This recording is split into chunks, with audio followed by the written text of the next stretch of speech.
Shoutout sa mga solid nating mga ka-teammate na laging nanonood at nakasuporta, gaya nila Renz Belasa, Arnold Salazar, JJ Sibum, Tortuga Randy, and Ronald Verbosidad. Dalawang restback ng Hinebra ngayong PBA Philippine Cup darat ating kilalanin. And nagkaagawa na James Yap and Pingris. So yan nga ang ating mga tatalakayin. Pero bago nga natin talakayin etong topic natin ito, baka naman pwedeng makarequest kahit isang subscribe lamang po dito sa ating channel. At kung mabigat naman ito para sa inyo, kahit isang like and share na lamang po, malaking tulong na po yon. Salamat po. So muling magsasama nga, dapat etong dating magkasangga na matagal na panahon na si James Yap and Mark dito sa Blackwater Bossing, kaya lang di nga sila nagpang-abot or baka di na rin mag-abot. So kung matatandaan nyo, minsan na rin pumirma noon sa Blackwater si Pingris, pero ngayon si Pingris ay nasa ibang liga na at nasa team ng Binyan. So si James Yap naman, siya yung bagong additional player naman ngayon dito sa Bossing. So nakapirma na nga po at official ng Blackwater Bossing player si James Yap. Ang maganda pa sa pagkakapirma ni James sa Blackwater ay kahit nasa edad na 42-year-old ay tiwala pa rin rito ang Blackwater team owner na kaya pa nga nitong maglaro sa mataas na antas ng game. So bukod dyan, sinisigurado rin ng team na mabibigyan si James ng minuto or tamang minuto sa court. So mapunta na nga tayo dito kay Mark Pingris. So matatanda ang naglaro na sa Binyan si Pingris nang pumirma si James sa Bossing. So inamin nga ni Pingris na tumawag nga raw sa kanya si James na kung saan batay sa nabasa nating report inaaya pala ni James sa Blackwater etong si Mark. Kaya lang ayon kay Pingris, nakapirma na nga raw siya ng 2 years para sa team ng Binyan. So biniro nga rin ni Pinoy Sakuragi si James Yap kung saan sinabi nga nito na sa maikling pag-uusap nila sa cellphone ay ayon kay Pingris, paano ko pupunta dyan? Kinuha mo na number ko.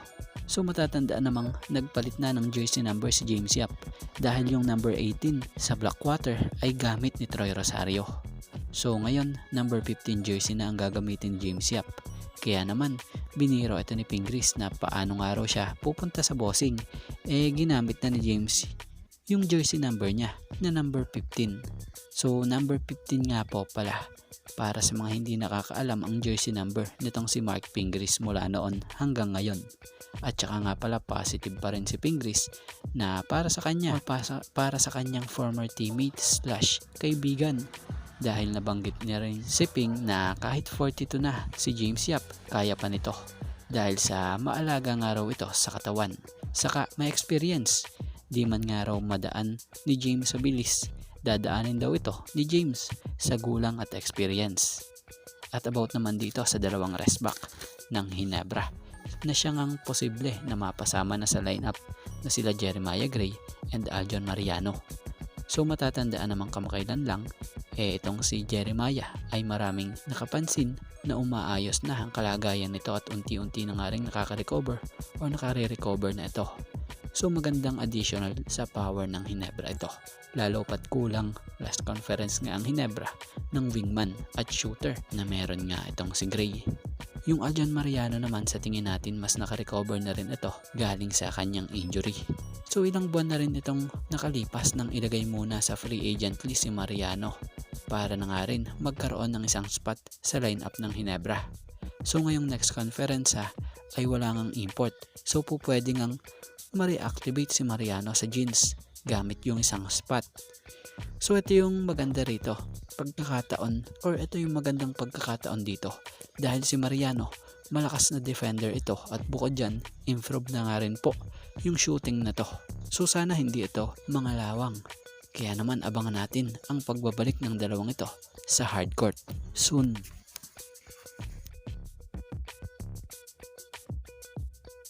Shoutout sa mga solid nating mga ka-teammate na laging nanonood at nakasuporta, gaya nila Renz Belasa,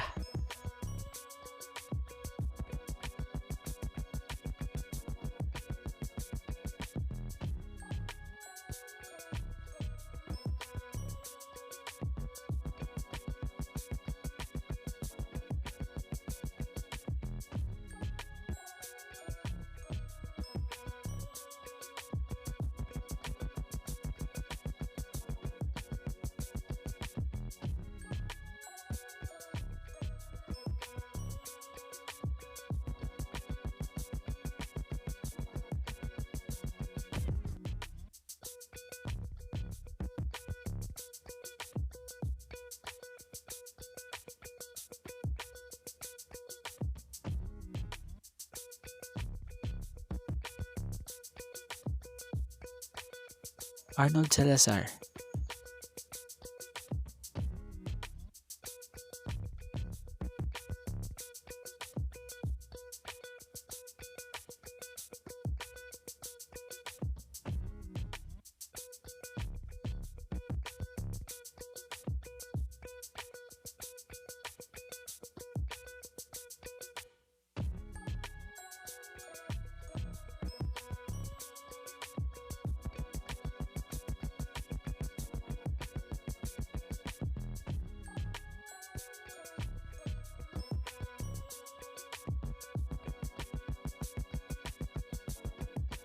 JJ Sibum,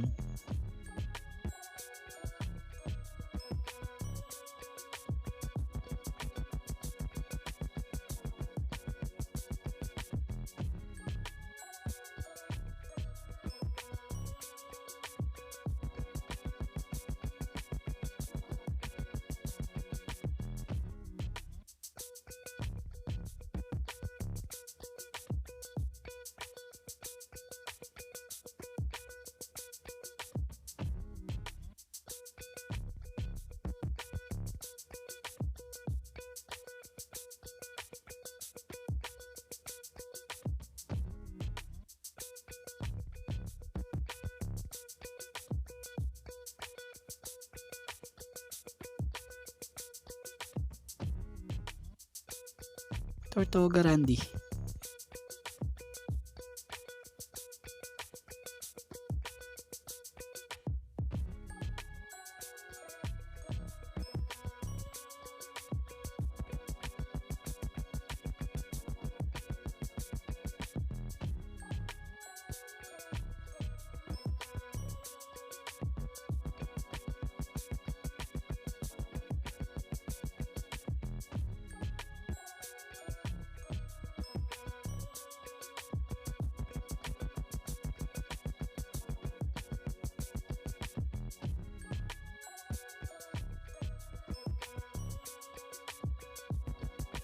and Ronald Verbosidad.